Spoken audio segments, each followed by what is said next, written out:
There is an epidemic of losing poker players these days. You've seen them. They're telling you their bad beat stories. They are full of excuses for why they haven't started winning at poker yet. And I know because I used to be one of these people myself. That is until I learned the 5 crucial tips that I'm going to teach you in today's video. These 5 slight adjustments that I made to my poker game literally skyrocketed my results. And I think they will for you too, so let's jump right into it. Alright guys, so first things first, you need to learn how to isolate and value bet versus the bad poker players. And I'm going to walk you through, by the way, examples for every one of the tips in today's video. So first things first guys, who are the loose bad poker players? These are our fishy friends, the recreational poker players. They just play for fun. They're not watching a video like this. Many of these players are weekend warriors. They have regular jobs. They're certainly not trying to become a professional poker player. They do not take the game seriously like you do. They're just in there for fun, so they play all sorts of terrible, trashy hands like a 7-deuce offsuit, a 7-4, and so on, and they give you the bad beats.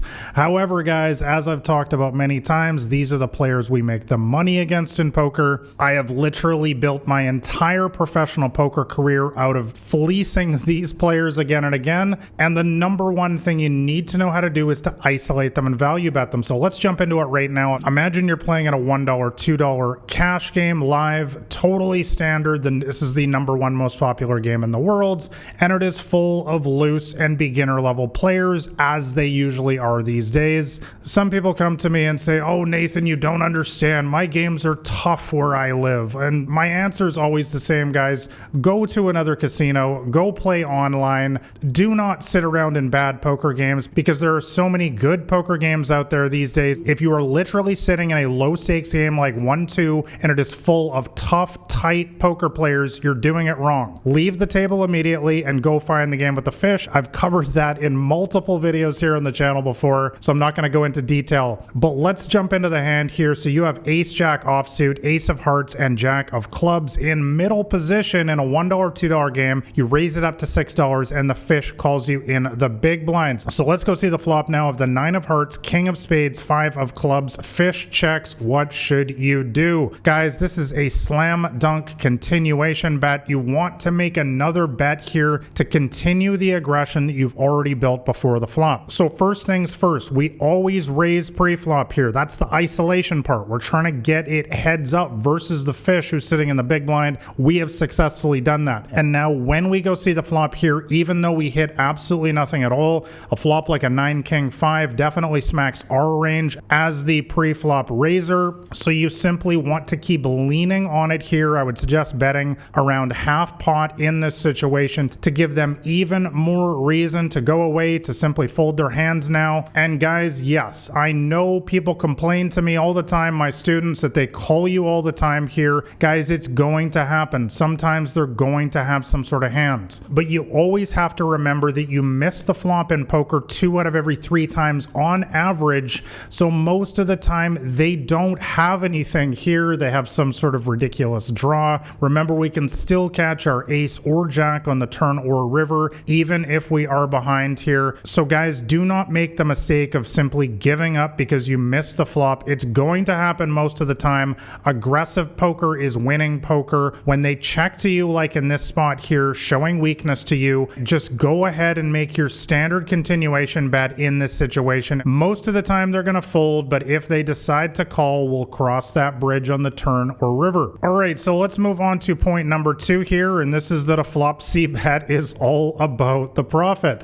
So guys, let's continue on with the example here, and let's break it down for you in a little bit more detail, in fact. So I already mentioned that a 9 king 5 flop is obviously not good for our hand. However, it is good for our perceived range. Once again, they're going to miss the flop 2 out of 3 times, and on a dry and uncoordinated board like this with a big card like a king and no reasonable draws, there's no flush draw, there's there's no straight draw. This is a situation where we're going to turn a profit. By the way, as I always say in these videos, you don't have to take my word for it. You can use a program like Poker Tracker if you play online poker, and you can simply filter for this exact scenario and you can see your profit or losses in that spot. I will link up the poker tracking program I use as a professional poker player in the description below. But once again, guys, I would suggest betting around 50% of the pot here, because even fish will fold sometimes, guys, when they have nothing. So you're going to be turning an immediate profit in this situation. So let's move on to tip number 3 now, and that is taking them to value town. So let's talk about what happens when they do call you on the flop. So the turn comes down with the jack of diamonds. Guys, remember, we still have 6 outs and we're going to catch them sometimes. So the fish checks to you. What should you do? Well, guys, you want to make a strong value bet in this situation. I would suggest betting around 75% of the pot this time. Now, why do I do that? Well, first off, let's look at their potential range in a situation like this. Now, a lot of people will say to me, but Nathan, they could have a king. Why would we bet so much on the jack here? Guys, you need to remember that the king is just a very small percentage of their range here. And when I say range, by the way, that is the entire spectrum of hands that they can have in a situation like this. Let's go through the literally dozens of different hands that they could have in this situation that we are currently ahead of now with middle pair top kicker. Here are just a few of the hands that they can have. Ace 9, Queen 9, 10 9, 9 8. We're ahead of all these hands. 9 7, 9 6, Ace 5, Queen 5, 8 5. Remember, fish play all of these hands. 7 5, 6 5. Pocket 10s, pocket 8s. Guys, I could go on for days here. We need to remember the player type we're up against. Recreational player. They play all of these hands and many more. And the other thing that we know against recreational poker players is that they hate to fold. They play this game for fun. They always think you're trying to bluff them. They've got conspiracy theories going in their head all the time. And so if they have any pair or even any draw, they're going to be calling you here. So guys, we need to always be assessing ranges in poker. I talk about this in extensive detail, by the way, in my new Elite Poker Training University.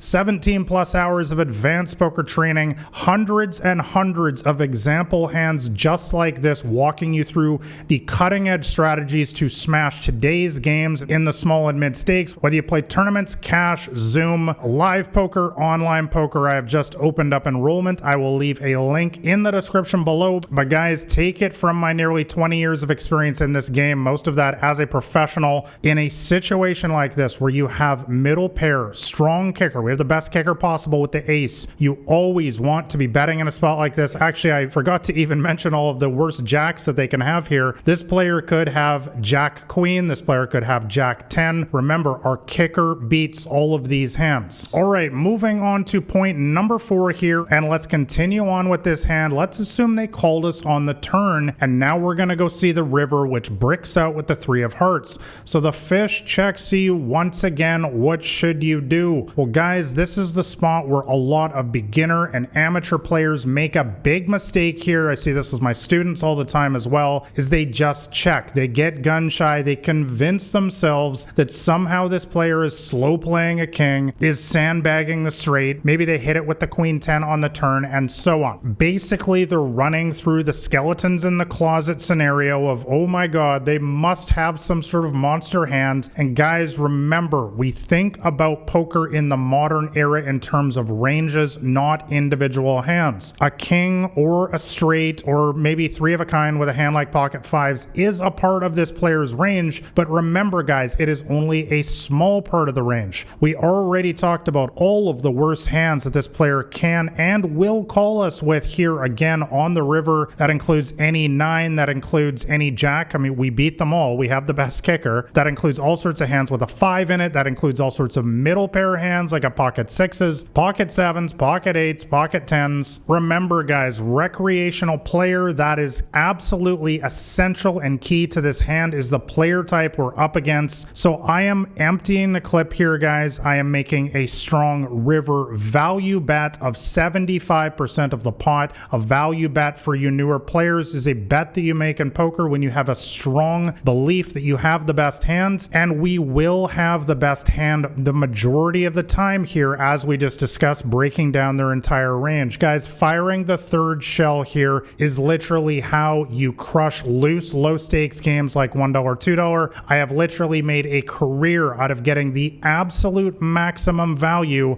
out of these weaker players in situations like this. People ask me all the time, why are my win rates consistently so much higher than everyone else's in these small stakes games? And this is literally the reason, guys. Also remember, on the river, the fifth card, this is when the pot size is on average the largest, and that's a pretty obvious point. Of course, it is the last betting round, so the pot is of course going to be the biggest, and so therefore if you fail to make a bet on this street, it is magnified. It is not like missing a bet on the flop or turn because the pot is much bigger on average. So guys, if you take anything from this video, always get these thin value bets on the river here. This is literally the difference these days between elite level professional poker players and quite frankly everybody else. Alright guys, the final tip that I have for you that has literally skyrocketed my winnings, and that is to learn to trust the process. This is something that I struggled with mightily early on in my poker career when I was convinced it was just a game of luck as well, and the reason that I was losing was because I was cursed that I was the most unluckiest player, until I finally learned a proven system like I discussed, by the way, in my free poker cheat sheet, which will be the top link in the description below. I break down my entire strategy for low stakes games in that for you. And guys, I basically learned that poker is an endless roller coaster. It is an endless series of ups and downs, and the only difference between winners and losers is that long-term winners have more ups than they do downs. But guys, everybody goes through tough times in this game. There's going to be good days and weeks, but there's also going to be very, very bad ones. And the reason why 80% or more poker players lose over the long run, and honestly only 1 or 2% ever make life-changing money in this game, as I talked about in a video last week, is because during the bad days, weeks, or even months sometimes, most people throw a tremendous amount of their profit away by getting emotional, playing tilty, and not trusting in the process and continuing to play the same game, continuing to maintain a strong emotional balance no matter what your current results are. And guys, I'm going to finish this video with a simple tip for you that literally changed the entire trajectory of my professional poker career when I struggled with this mightily, especially in the beginning when I was still learning how to win consistently in this game. And it's actually really, really simple. Don't check your cashier anymore. Stop looking at your stack. Stop checking how much profit you're up or down. I know this is more difficult in a live poker game, but I know a lot of you guys play online poker primarily, like I have throughout my professional career as well, and you simply do not need to click that cashier button every 5 minutes or even at the end of every session. If you are properly bankrolled, and I've made multiple videos on the channel here talking about how much you need for each game these days, there is simply no reason for you to obsess about your minute-to-minute,